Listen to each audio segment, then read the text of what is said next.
its enemies. This character over here is called Mewtwo. Every time that you see Mewtwo, he's in this pose. 3 fingers. It means Hail Satan. That escalated fast, but that's if you even see Mewtwo. See, looking at this past World Championship, not a single player even used Mewtwo on their team. Yeah, out of almost 700 players, not one thought Mewtwo was good enough to bring to the most important tournament of the year. So what in the world happened to Mewtwo? Because when I was a kid, everyone on the elementary school playground knew that not only were Psychic-type Pokemon the strongest, but Mewtwo was their undisputed king. Even as I grew up, when I first became the Pokemon World Champion in 2010, Mewtwo was still one of the strongest Pokemon in the entire game.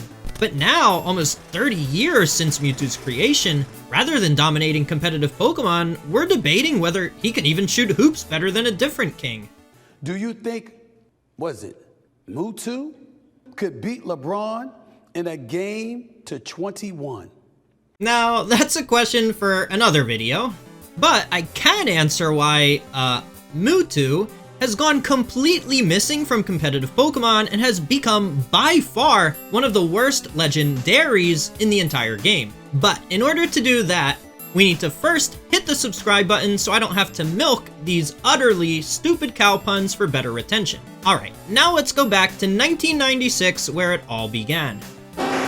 Pokemon was an absolute phenomenon. Kids all brought their Game Boys and link cables to school, we'd wake up early every Saturday morning to catch the newest anime episode. Pokemon was everywhere. And when it came to catching them all, no Pokemon was more desired than the ultimate life form, Mewtwo. In the actual games, no other Pokemon had higher stats. It learned the best moves in the game that would even make Xerneas blush. And Psychic types? They were indeed, by far, the strongest type. In the first generation of games, Psychic only had a single type weakness, Bug. What happened to the Ghost type, you might ask? Well, while the game intended to have Psychic types weak to Ghost type moves, the actual programming of it was a little, you could say, buggy. So, Psychic types were instead immune to Ghost. Now, this didn't really matter because the only damaging Ghost type move was Lick, an incredibly weak 20 base power move, and the only Ghost-type Pokemon back then was Gengar, who was also a Poison type, making him weak to Psychic-type attacks. And remember the Bug type I mentioned earlier? Well, not only did all of the Bug types have absolutely abysmal stats, but the 2 Bug types with by far the highest stats, Scyther and Pinsir, couldn't even learn a Bug-type move. In fact, there were only 3 total damaging Bug-type moves in the entire game. Leech Life, another horrible 20 base power move, Twin Needle, a mediocre 50 base power move, and Pin Missile, which even if you got really lucky and hit the opponent all 5 times, it was still only 70 base power. Okay, even if it was impossible to capitalize on Psychic-type Pokemon's weaknesses, surely there was at least some way to resist their attacks. And you're right, there was. Use your own Psychic type. Yep, the only type back then that resisted Psychic was Psychic. But there was one more mechanic that made Psychic types even stronger. Nowadays, we have attack and defense stats, which are used when calculating the damage of physical attacks, and special attack and special defense stats for, well, special attacks. But back in Generation 1, special attack and special defense were combined into only one stat. It was just called special. So a Pokemon like Alakazam, who we think of today as a glass cannon with terrible defenses, had a special stat of 135. 135 special attack, but also 135 special defense. That's literally the same as Blissey. So you can start to see the problem here. Obviously, Mewtwo and his massive special attack took advantage of this mechanic to an even greater extreme. 154 base special attack meant he also had a base special defense stat of 154. Just absurd. But Game Freak's not dumb. When they see a clearly overpowered Pokemon, they nerf it. Well, sometimes. So, moving to Generation 2, Game Freak made their move. With the release of Gold and Silver came 2 brand new types, Dark and Steel, both of which had favorable matchups against Psychic types. And Game Freak didn't stop there. Psychic types were no longer immune to Ghost type attacks, instead becoming weak to them like originally intended. They even created a new, much stronger ghost-type attack in Shadow Ball, as well as a new, really powerful bug-type move in Mega Horn. On top of all that, more strong ghost and bug types were added to the game. Scissor, Heracross, Fluttermint... Oh wait, sorry, my glasses glitched there for a second. And to finish the job, the special stat was split into special attack and special defense as we know it today. While psychic types, for the most part, still had the same high special attack, they were no longer built like Blissey. So where does that leave Mewtwo? Well, despite all the nerfs, Mewtwo was still the very best due to its great move pool and incredible stats. And its two new rival legendaries, Ho-Oh and Lugia, simply paled in comparison despite their equally high stats. But Generation 3 was that little push that got the ball rolling down the mountain that is Mewtwo's demise. Ruby and Sapphire introduced a lot of strong Pokemon.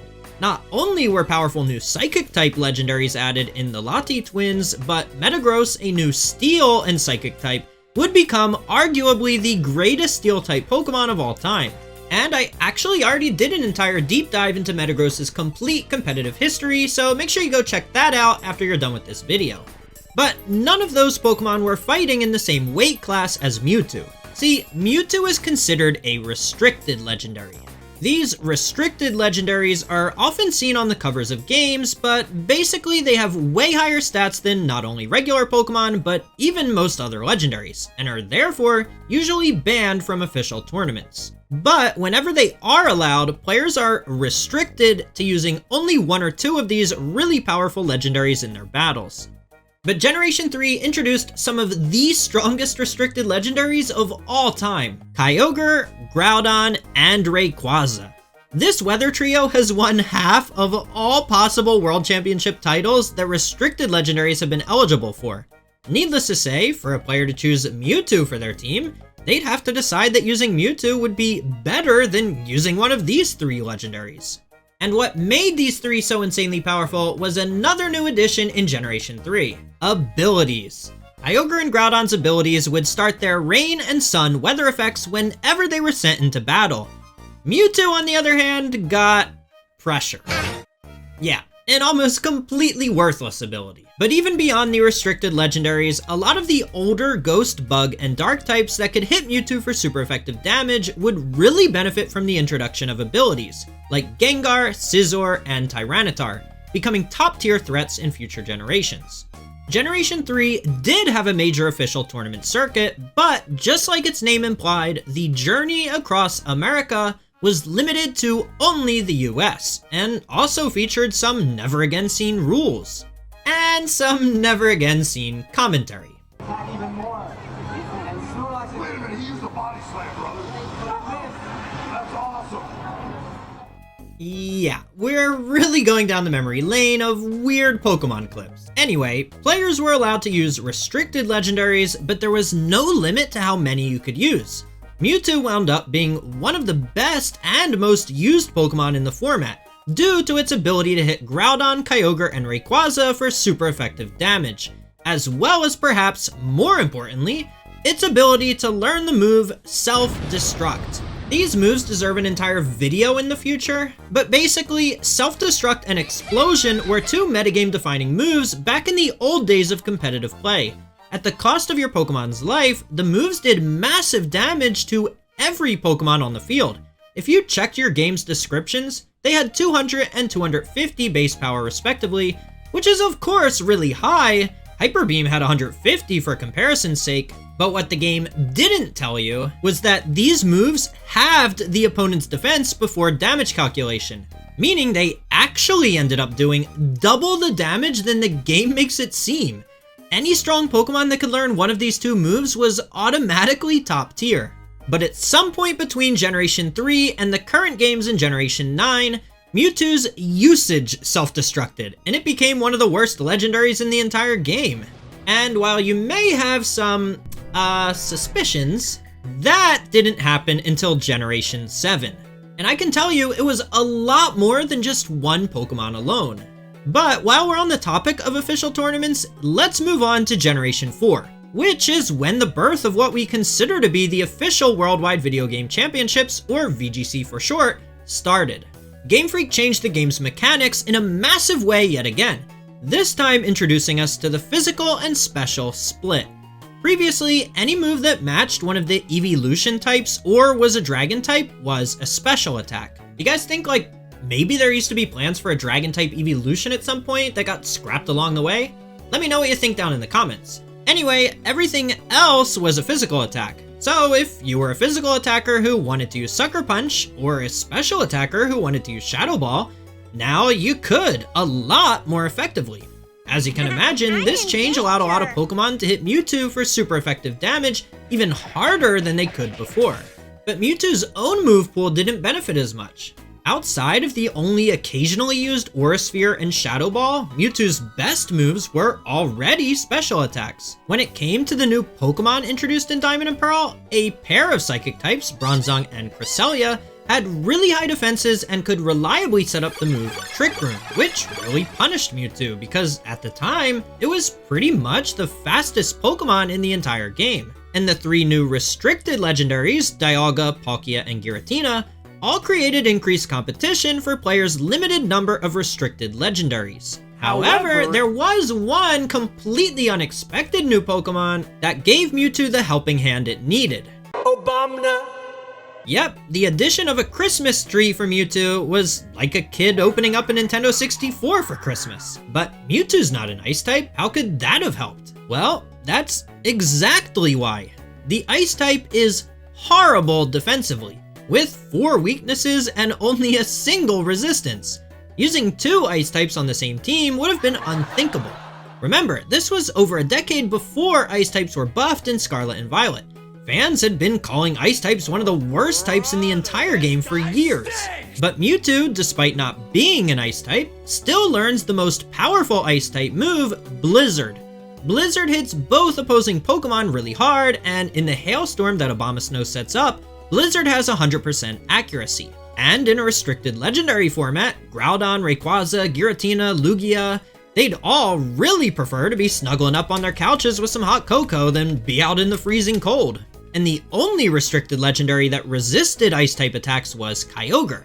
But that's where Abomasnow comes in because it could turn off Kyogre's rain, resist its water-type moves, and threaten it right back with a max-power Grass Knot.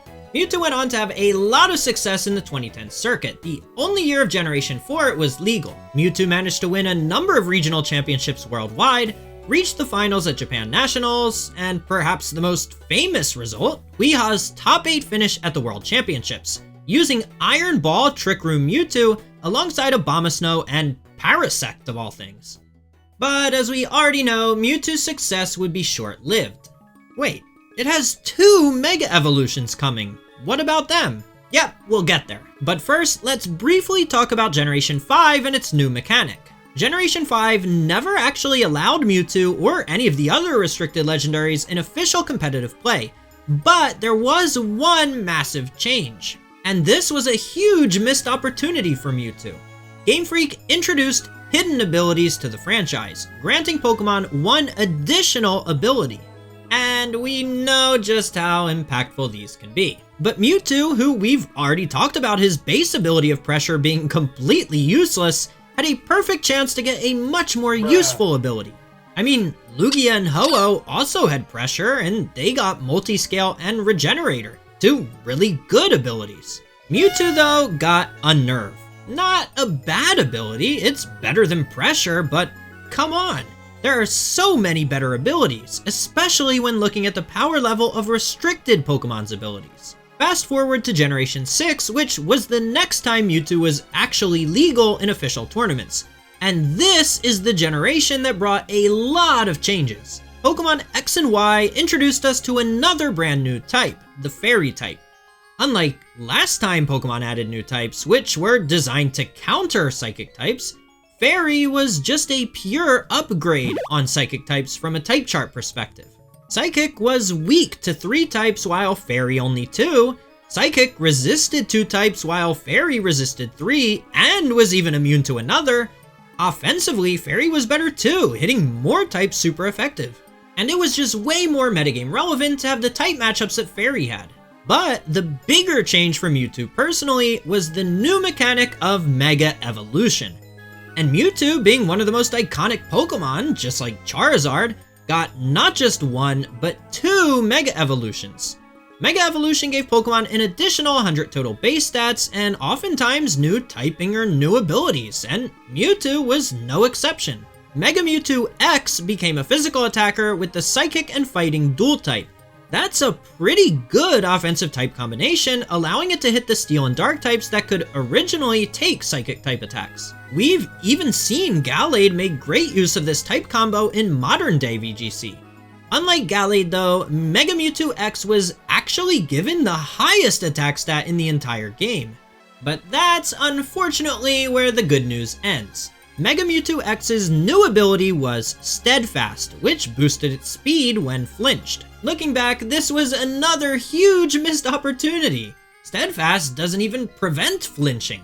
But you know what ability does? That's right, Inner Focus, which just so happens to also prevent Intimidate, which is incredibly useful for physical attackers like Mega Mewtwo X. The other problem was its move pool. Mewtwo had been designed to be a special attacker for the last 5 generations.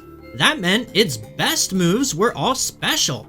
Its best physical Psychic and Fighting type moves were the likes of Drain Punch, Low Kick, Zen Headbutt, and Psycho Cut. Yeah, nothing to write home about. Okay, then surely Mega Mewtwo Y was good, right? I mean, it had the highest special attack in the entire game, and it was even faster than regular Mewtwo. Well, not really. Mega Mewtwo Y didn't get a new ability. It simply kept Unnerve. But when you look at the new abilities other Megas got, it's pretty easy to see just how important abilities are when it comes to valuing Mega Evolution. But I haven't even gotten to the new restricted legendaries yet. I didn't talk about Generation 5's new restricted legends because, well, Zekrom, Reshiram, and Kyurem weren't all that good. But Xerneas and Yveltal? They were incredibly powerful, and would go on to completely define any format they were allowed in. Both have amazing abilities that just passively boost their Fairy and Dark type attacks by 33%. That's more than Life Orb with no downside.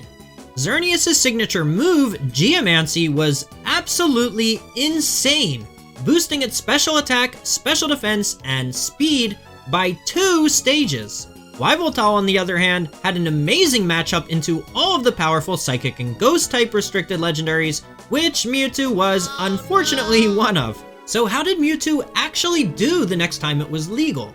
Well, as expected, it wasn't very good, but it did have a handful of decent results in 2016. Mega Mewtwo Y had 2 top 8 finishes at regional championships, and regular Mewtwo actually did a bit better, matching the 2 top 8 finishes at regional championships, but even added a top 16 finish at the US National Championships. Mewtwo and Mega Mewtwo Y's Unnerve ability was actually pretty useful this format, because back then Smeargle could still use Dark Void, one of the most broken moves of all time. That, alongside the prevalence of things like Hypnosis Bronzong and Sleep Powder Venusaur, forced players to have to start giving their Pokemon the Lumberry and even the Chesto Berry as held items. So if you used a strategy involving putting the opponent's Pokemon to sleep, just having Mewtwo on the field would prevent the most common counterplay. But believe it or not, Generation 7 actually gave Mewtwo some hope. Now, I'll get the bad news out of the way first.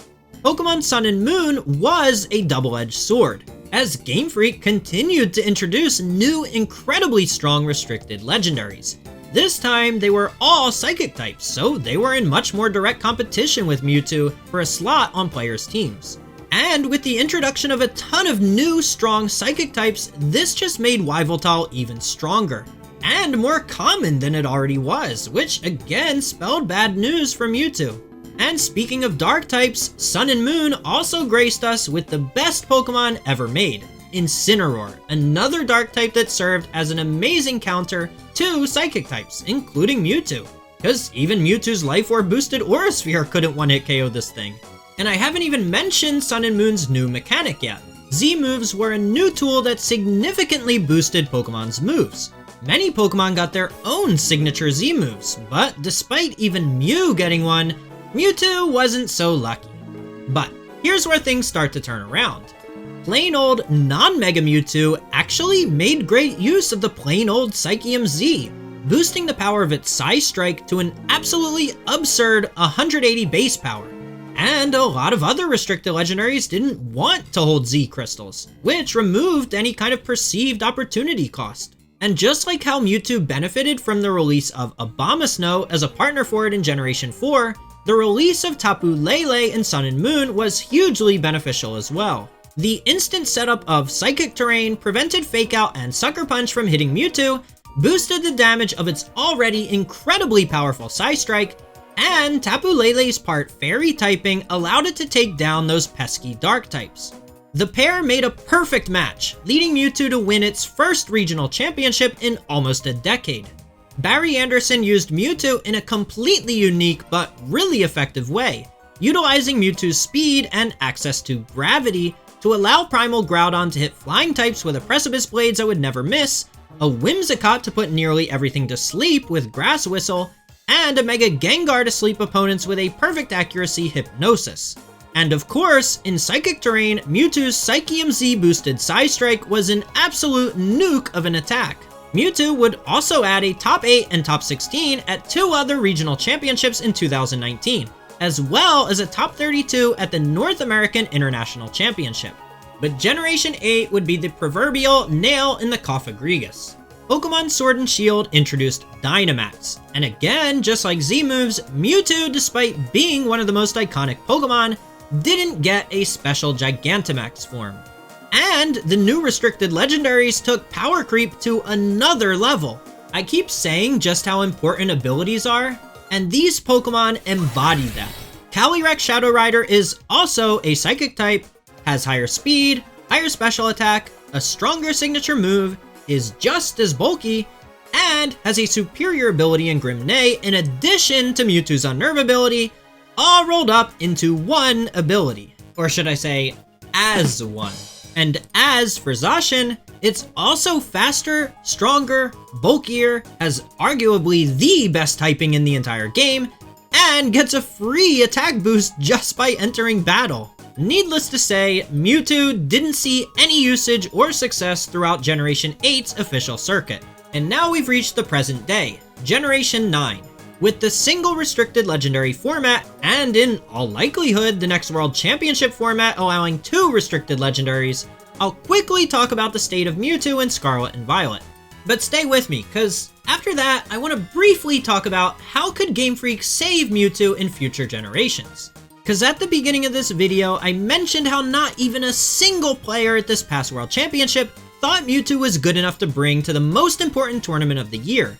It's just been completely outclassed as time went on. And a big reason for that is Mewtwo's speed.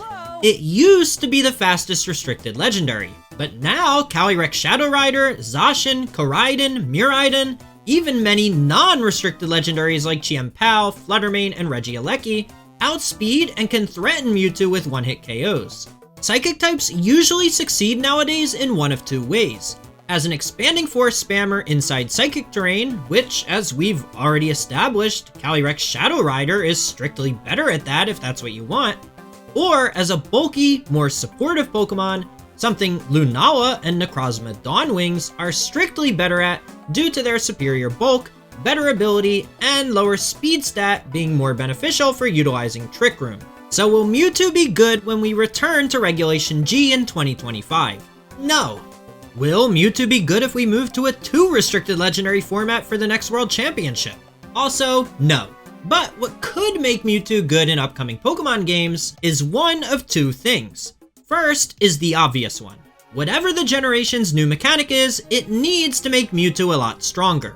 Whether that's giving Mewtwo access to a signature usage of a new mechanic, or creating a new mechanic that amplifies Mewtwo's best asset. Its incredibly deep move pool, which is able to hit almost any Pokemon for super effective damage. Something like allowing Pokemon to expand their moveset from 4 moves to 5 would really help Mewtwo, as having to choose only 4 moves really holds it back from being the move coverage king. The second way for Game Freak to save Mewtwo would be to give it a new ability. Its current abilities of Pressure and Unnerve are, simply put, just not good enough anymore. We're now in an age where Pokemon's abilities are just getting ridiculous, to the point that in Generation 10, I fully expect a new legendary Pokemon to have the ability Unseen Intimidate. Don't get any ideas, Game Freak. But here are 3 ideas for new abilities Mewtwo could get in order to regain a role in competitive Pokemon as something other than holding Calyrex's jockstrap. First is an ability to again reinforce what made Mewtwo so good originally. Mewtwo's incredible type coverage and deep move pool would be made a whole lot more useful if it had an ability that gave it a built-in Expert Belt, increasing the damage of its super effective moves. I mentioned before how Mewtwo can't even one-hit KO things it's hitting super effective, even when holding a Life Orb. This would change that, and it's not like it would be overpowered either. We've actually already had an ability just like this before, as Ultra Necrozma's Neuroforce did the exact same thing.